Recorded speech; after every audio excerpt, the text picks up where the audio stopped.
स्वाभिमान र समृद्धिको अभियानमा निरन्तर न्यूज। नमस्कार, न्यूज 24 टेलिभिजनको पावर न्यूजमा तपाईलाई हार्दिक स्वागत छ। जसले पैसा लिए काम गरेनन् र कालो सूचीमा राखियो पनि, तर अझै कति आयोजना डुबाउने हुन् पत्तो छैन। कतिपय ठेकेदार कम्पनीहरू यस्ता छन् जो काम गर्नका लागि होइन, देश लुट्नका लागि स्थापित भएका हुन्। टेन्डर हाल्ने तर सम्झौता नगर्ने, पेस्की लिने तर काम नगर्ने, काम बीचमै अलपत्र छोडेर भाग्ने, काम ढिला गर्ने कम्पनीहरूको बोलवाला बढ्दै गएको तथ्याङ्कले पुष्टि गरेको छ। यही कारण हाम्रा विकासको आयोजनाहरू अगाडि बढ्नै सकेको छैन। यस्तो प्रवृत्ति डरलाग्दो ढङ्गबाट अगाडि बढेपछि सरकारले यस्ता कम्पनीहरूको पहिचान गरी कारबाहीको प्रक्रिया पनि अगाडि बढाएको छ। तर यो निष्पक्ष देखिएकै छैन। सार्वजनिक खरिद अनुगमन कार्यालयले चालू आर्थिक वर्षको 5 महिनाको अवधिमा 26 वटा निर्माण कम्पनीहरूलाई कालो सूचीमा राखेको छ र यो तथ्याङ्क क्रमशः बढ्ने अवस्थामा देखिएको छ। आखिर किन ठेकेदार कम्पनीहरू यस्तो प्रवृत्ति देखाइरहेका छन्? आजको पावर न्यूज कालो सूचीमा परेका ठेकेदारहरूको खास खुलासा गर्दैछ। सडक कालो पत्रे भएको 1 वर्ष नबित्दै कालो पत्रे ओकियो, निर्माण सम्पन्न हुने बित्तिकै पुल भाँचियो, सिंचाइका लागि बनाइएको नहर निर्माण नसकिँदै भत्कियो। यस्ता न्युजहरू प्राय सार्वजनिक भइरहेको हुन्छ अनि धेरैले भन्ने गर्छन् ठेकेदार कम्पनीको लापरवाहीका कारण पूर्वाधार विकास गुणस्तरीय भएन र धेरै हद यो सत्य पनि हो। यससँगै एउटा बेइमान निर्माण कम्पनीलाई पूर्वाधार निर्माणको जिम्मा दिने सरकारी संयन्त्र र आर्थिक प्रभावमा पर्ने सरकारी कर्मचारीका कारण पनि विकास निर्माणको काम गुणस्तरीय हुन सकेको छैन। सार्वजनिक तथा सरकारी निकायले कुनै पनि ठेकेदार कम्पनीलाई निर्माणको जिम्मा दिँदा विचार नपुर्याइएका कारण हुने समस्या न्यूनीकरण गर्न र निर्माण कम्पनीको कामलाई निरन्तर अनुगमन तथा कारबाही गर्न भनेर सार्वजनिक खरिद अनुगमन कार्यालय बनाइएको छ। तर अनुगमन कार्यालयकै अनुगमन गर्नुपर्ने स्थिति भएको केही निर्माण व्यवसायीको भनाइ छ।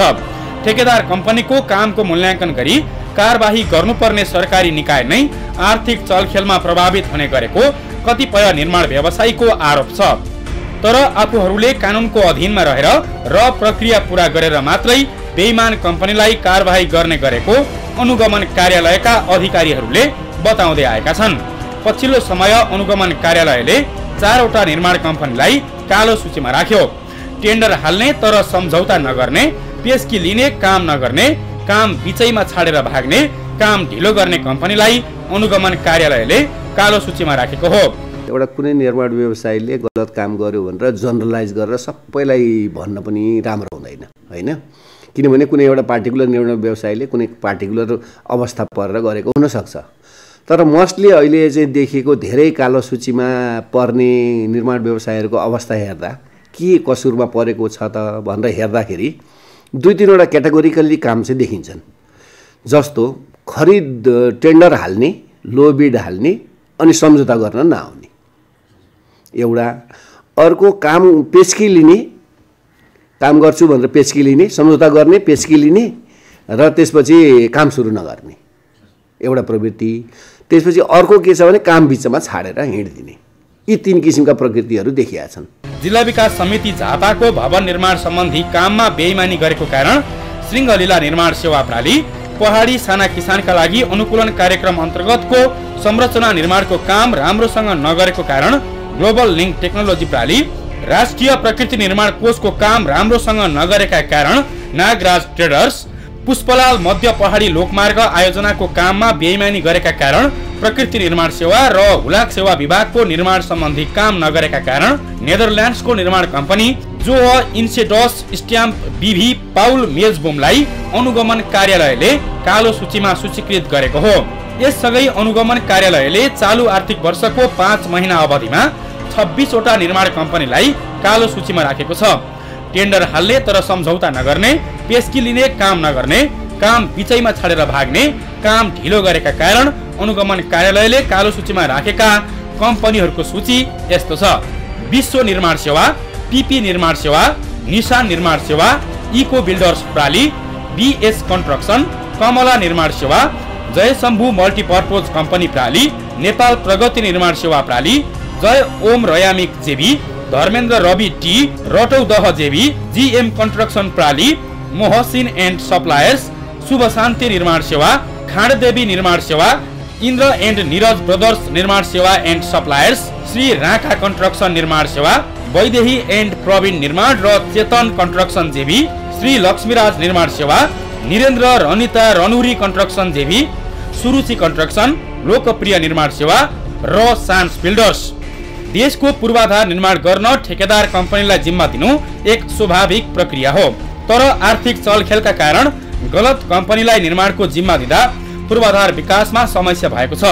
तर सार्वजनिक खरिद अनुगमन कार्यालयका सचिव रमेश शर्मा भने बेइमान कम्पनीको कामको पूरा मूल्याङ्कन गरेर कानुनी प्रक्रिया बमोजिम कारबाही गर्न आफूहरू सधैँ सक्रिय रहेको बताउँछन्। सर्वप्रथम त सम्बन्धित काम लगाउने कार्यालयले नै धेरैचोटि उसलाई चिठी पत्र लेख्ने, काममा आऊ भन्ने, आफ्नो तर्फबाट मनासिब माफीको प्रयत्नहरू गरेको हुन्छ, गर्न पनि पर्छ। कानुन बमोजिम काम गर्नलाई उसलाई म्याद दिने, यति टाइममा आऊ भने सूचना निकाल्ने लगायतको काम गरेर पनि काम हुन नसकेर ठेकेदार सम्पर्कमा नआउने, ठेकेदार भाग्ने, सम्पर्कमा नरहने, रहे पनि काम गर्दिनँ भन्ने त्यस्तो पर्यो भने बल्ल अनि कालो सूचीको लागि हामी कहाँ लेखेर आउँछ। यो कालो सूचीमा आउने कुरो चाहिँ सार्वजनिक खरिद ऐन र यो सार्वजनिक खरिद नियमावलीको दफा 141ले चाहिँ सार्वजनिक निकायले, त्यस्तो काम लाउने सार्वजनिक निकायले सार्वजनिक खरिद अनुगमन कार्यालयमा लेखेर पठाउने भनेर भनेको छ, नियमले व्यवस्था गरेको छ। त्यही नियम अनुरूप हामी कालो सूचीमा राख्ने प्रक्रिया सुरु गर्छौँ। सार्वजनिक निकायबाट यसरी कालो सूचीमा हामी कहाँ लेखेर आउने बित्तिकै पनि हामी तुरुन्तै कालो सूचीमा राखिहाल्दैनौँ, किनभने तत्कालीन त्यो निर्माण व्यवसायलाई चाहिँ सुनवाईको मौका, पर्याप्त र मनासिब माफीको समय दिने, पर्याप्त सुनवाई गर्ने, आफ्ना कुराहरू राख्ने, प्रमाणहरू जुटाउने अवसरहरू हामी दिन्छौँ। त्यसका लागि चाहिँ हामी सर्वप्रथम गोर्खापत्रमा अथवा राष्ट्रिय स्तरको समाचार पत्रमा सूचना प्रकाशन गर्छौँ। अनि निर्माण व्यवसायीहरूले आफ्नो सूचनाहरू छ भने दिनुहुन्छ, कतिपयले रेस्पोन्स नगरेको पनि हामीसँग दृष्टान्तहरू छन्, वास्ता नगर्ने पनि। त्यस भए पछाडि हामी सम्बन्धित कार्यालयसँग फेरि बुझ्छौँ। हाम्रो अनुगमन टोलीहरू विभिन्न फिल्डमा खटिरहेको हुन्छ, खटिएको अवस्थामा यस्तो यस्तो आएको कालो सूचीको कुरा चाहिँ त्यो फिल्डमा गएको बेला पनि हामी भेरिफाई गरेर हेर्छौँ, हो कि होइन, साँच्चै के प्र्याक्टिकल कन्डिसनहरू, त्यस्ता डिफिकल्टीहरू के परेर चाहिँ वास्तवमा निर्माण व्यवसायले काम गर्न नसक्या हो भन्ने कुरा चाहिँ व्यावहारिक रूपमा बुझ्ने कुराहरू पनि गर्छौँ, अनुगमनबाट हेर्छौँ। त्यो चाहिँ त्यहाँबाट आएपछि अनुगमनकर्ताले रिपोर्ट पनि दिनुहुन्छ, त्यो रिपोर्ट पनि हेर्छौँ र सम्बन्धित सार्वजनिक निकायसँग बुझ्नुपर्ने कुराहरू छ भने चिठी लेखेर बुझ्छौँ के हो त यो फ्याक्टहरू हामी केलाउँछौँ र फ्याक्ट केलाएपछि 1 वर्ष, यसलाई 1 वर्ष गर्ने कि 2 वर्ष गर्ने कि 3 वर्ष गर्ने कि वर्गीकरण गर्छौँ र त्यो वर्गीकृत रूपमा चाहिँ अनि निर्णय गरेपछि हामी सूचनामा दिन्छौँ। देशमा साना ठुला गरेर 1250 भन्दा बढी निर्माण कम्पनीहरू दर्ता भएका छन्। त्यसमध्ये करिब 500 कम्पनी सक्रिय छन्। देशको विकास निर्माण सम्बन्धी कुल बजेटको 65% रकम खरिद र 35% रकम निर्माणमा खर्च भएको हुन्छ।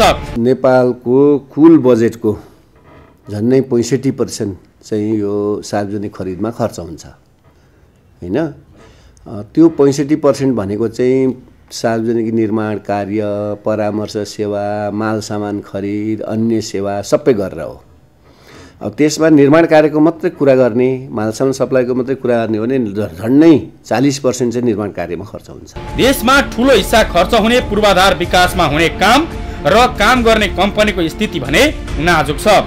न काम समयमा भएको छ, न भएको काम प्रभावकारी भएको छ। कतिपय कम्पनीले त सरकारी पैसा कुम्ल्याएर कुलेलाम ठुकेका छन्, तर काम गर्ने कम्पनीका कारण भन्दा पनि कम सल सामग्रीका कारण निर्माण सम्बन्धी काम गुणस्तरीय हुन नसकेको सचिव शर्माको तर्क छ। अनि हामीले निर्माण व्यवसायीलाई गुणस्तरहीन काम गरे भनेर एकपक्षीय रूपले हेर्नु भन्दा पनि यसका अरू बहुआयामिक पक्षहरूमा पनि हामीले विश्लेषण गर्नुपर्छ।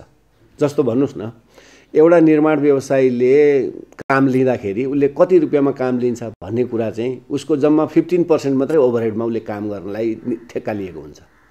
एउटा कुनै निर्माण काम भन्नुभयो भने त्यो निर्माण कामको अवयवहरू, कम्पोनेन्टहरू के हो त भन्दा सिमेन्ट, छड, हैन, अनि पाइप, इँटा लगायतका छन् निर्माण सामग्रीहरू, जति पनि निर्माण सामग्रीहरू, जनशक्ति भयो, यी सबैको प्रयोग गर्छ 85% त यसको रोल हो, 15% मात्रै उसको काम हो। त 85% को काम गर्नुपर्ने जुन काममा प्रयोग हुने सामग्रीहरू छन् त्यो कति गुणस्तरको छ? प्रश्न चाहिँ यहाँ छ लुकेर बसेको। हामी निर्माण व्यवसाय मात्रै गुणस्तरहीन काम गर्छौँ भनेर एकपक्षीय रूपमा उहाँहरूलाई मात्र भन्नु पनि त्यति मलाई न्यायोचित लाग्दैन। किनभने हामी सिमेन्ट गुणस्तरयुक्त दिइरहेको छ कि छैनौँ, छड गुणस्तरीय हामी गरिरहेका छैनौँ होइन? निर्माण सामग्रीहरू गुणस्तरीय छैनन्, यी लगायतका सबै कुराहरू परीक्षण गरेर अनि उपयुक्त सामान र गुणस्तरयुक्त सामान मात्रै प्रयोग गर्ने हो भने निर्माण व्यवसायीले मात्रै त्यो 15% को कारणले गुणस्तरहीन काम गर्छन् जस्तो मलाई चाहिँ लाग्दैन। निर्माण कम्पनीहरू देशप्रति जिम्मेवार नहुँदा निर्माण कम्पनीलाई कामको जिम्मा दिने सरकारी निकाय र कामको मूल्याङ्कन तथा अनुगमन गर्ने निकायको मिलेमतको कारण निर्माणको काम गुणस्तरहीन हुने गरेको हो। निर्माण व्यवसायीहरूको छाता संगठन नेपाल निर्माण व्यवसायी महासंघका महासचिव रामशरण देउजा कतिपय राम्रो कम्पनी पनि कालो सूचीमा परेको र केही नराम्रो कम्पनीले पनि निरन्तर काम पाइरहेको बताउँछन्। अब कालो सूचीमा पर्यो भन्दैमा त्यो फर्म नराम्रो होइन, अथवा सबै नराम्रो फर्म नै कालो सूचीमा पर्या भन्ने पनि हुँदैन र कति बाहिर कालो सूचीमा नपरेका फर्म पनि अझै नराम्रो पनि छन्। अब त्यसको मतलब मैले भन्न खोजेको के हो भने ल एन्ड अर्डरको प्रपरली मेन्टेन भएको छैन हाम्रो देशमा होइन, त्यसको एउटा कारणले पनि ती गतिविधिहरू भएको छ। अब जहाँसम्म तपाईँले ब्ल्याकलिस्ट हेर्नुभयो भने एकदमै कम सङ्ख्यामा छ छनु चाहिँ, तर यदि साँच्चै यो कन्स्ट्रक्सन इन्डस्ट्रीलाई अगाडि बढाउने होइन, देशका पूर्वाधारहरू समयमै निर्माण गर्ने हो र त्यसबाट अब म स्वयं पनि लाभान्वित हुने हो र आम उपभोक्ताहरूलाई लाभान्वित गराउने हो भने अझै कानुन कडा हुनुपर्छ। कानुन कडा भयो भने के हुन्छ त भन्दा थप ब्ल्याकलिस्ट हुन सक्छन्, अझै तपाईँले नआडिकन भन्नुपर्दा थप ब्ल्याकलिस्ट हुन सक्छन्। तर अहिले जति ब्ल्याकलिस्ट भए कति साथीहरूले हाम्रै महासङ्घको सहयोगमा फेरि अदालतबाट सफाई पाएको अवस्था पनि छ, जसलाई अन्याय परेको छ उसले अदालतबाट सफाई पाएको अवस्था पनि छ। यस्तो फर्महरू पनि ब्ल्याकलिस्ट भएका छैनन् अथवा यस्तो ब्ल्याकलिस्ट गर्ने स्थितिका फर्मलाई पनि पुनः त्यो फर्मलाई काम दिएको अवस्था जटिल अवस्था पनि छ। यसको अर्थ कम्पनीको कामको मूल्याङ्कन तथा अनुगमन नै प्रभावकारी भएन भन्ने हो। नेता व्यवसायी र व्यवसायी नेता बन्न खोजेका कारण पनि समस्या झन बल्झिएको भन्दै उनले कानुनको कमजोरीका कारण पनि निर्माणको काम प्रभावकारी हुन नसकेको बताएका छन्। अब हाम्रो देश होइन, अब पोलिटिकल एप्रोच हुन्छ, अब व्यवसायी नेता बन्न खोजेको बेला छ, नेता व्यवसायी बन्न खोजेको बेला छ मुलुक होइन। म काम लिने मान्छे मेरो के सोचाइ भयो भने मैले कन्ट्र्याक्ट एवार्ड लिने अनि त्यसपछि एउटा त्यो काम समयमा सक्नको लागि जुन सरकारले हामीलाई उपलब्ध गराएको त्यो मोबिलाइजेसनको एउटा सुविधा छ त्यो सुविधा लिने अनि त्यो सुविधाको गलत ढङ्गले प्रयोग गरेर अन्यत्र मुनाफा गर्ने 2-4 जनाको सोचले गर्दा यस्तो देखिएको हो। सार्वजनिक खरिद अनुगमन कार्यालयले कालो सूचीमा राखेका ठेकेदारहरूले अर्को कम्पनीबाट भने खुलेआम काम गरिरहेका छन्। कानुनी रूपमा एउटा कम्पनी कालो सूचीमा परे पनि अर्को कम्पनीबाट काम गर्न पाइने कुरा स्वाभाविक होला, तर एउटै ठेकेदार र उही प्रवृत्ति भएका ठेकेदारहरूले दोस्रो वा तेस्रो निर्माण आयोजना चाहिँ इमानदारीपूर्वक पूरा गर्ने कुनै ग्यारेन्टी हुँदैन। यसतर्फ सम्पूर्ण सम्बन्धित सरोकारवालाको ध्यान जान जरुरी छ। दर्शकवृन्द, देशको ठूलो हिस्सा खर्च हुने पूर्वाधार विकासमा ठेकेदार कम्पनीहरूको लापरवाहीको कारण काम अगाडि बढ्न सकेको छैन। एउटा व्यक्तिको एउटा कम्पनीलाई कालो सूचीमा राखियो तर त्यही व्यक्तिले अर्को निर्माण कम्पनीबाट ठेक्का पाइरहेको छ। यस्तो अवस्थामा कसरी विकास निर्माणको काम प्रभावकारी हुन सक्छ अनि कसरी हुन्छ विकास? बाँकी सन्दर्भ सहित आउनेछौँ, तर त्यसअघि एकैछिन विश्राम।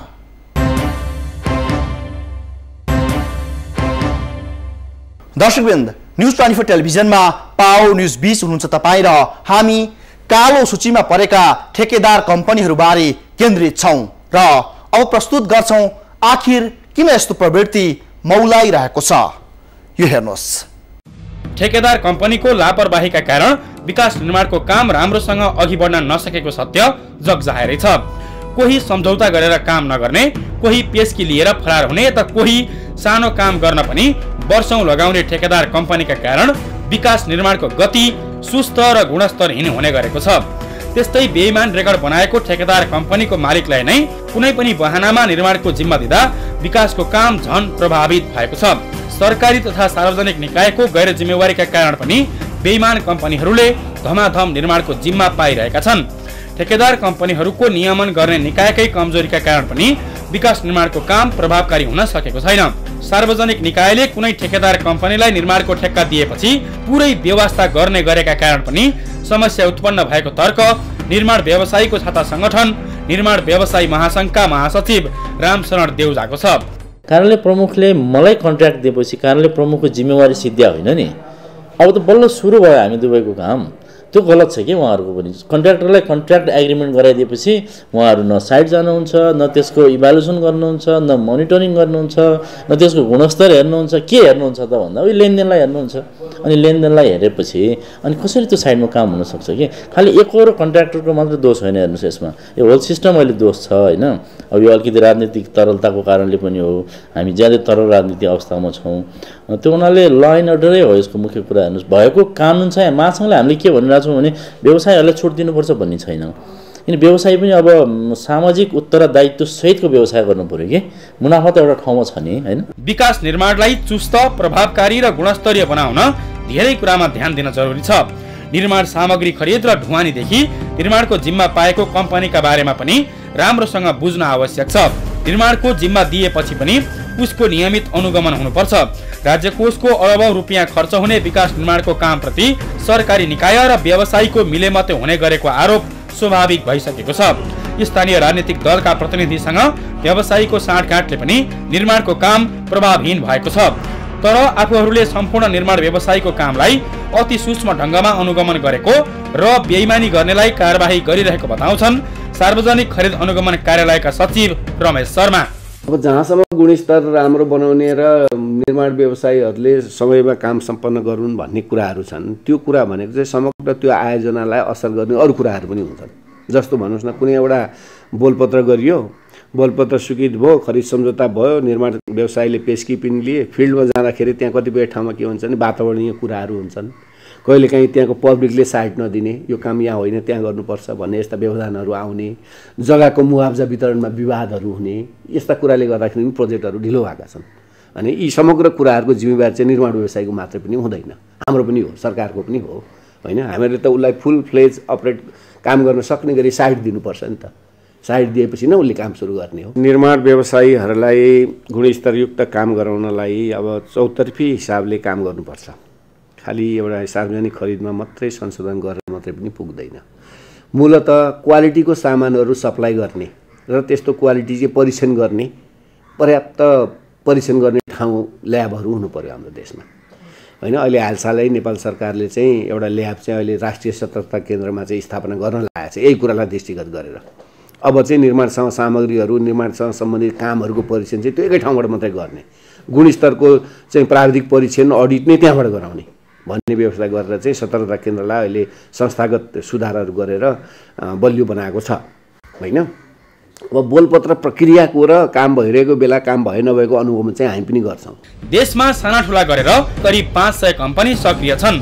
देशको विकास निर्माण सम्बन्धी कुल बजेटको 65% खरिद र 35% निर्माणमा खर्च हुन्छ।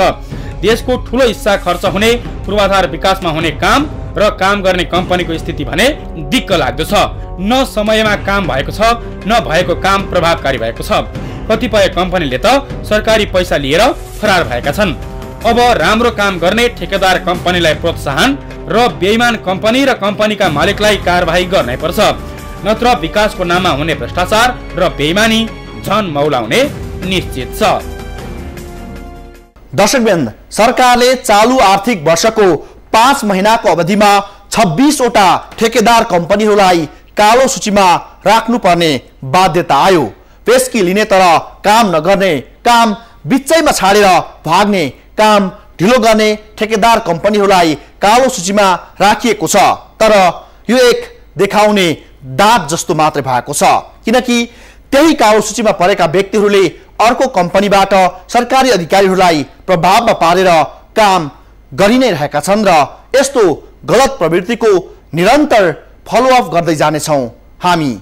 तर आजलाई यति नै पाओ न्यूज। थप न्यूजका लागि हाम्रो वेबसाइट www.news24nepal.tv मा हेर्नुहोला। साथै हामीलाई फेसबुक, ट्विटर र युट्युबमा पनि फलो गर्न सक्नुहुन्छ।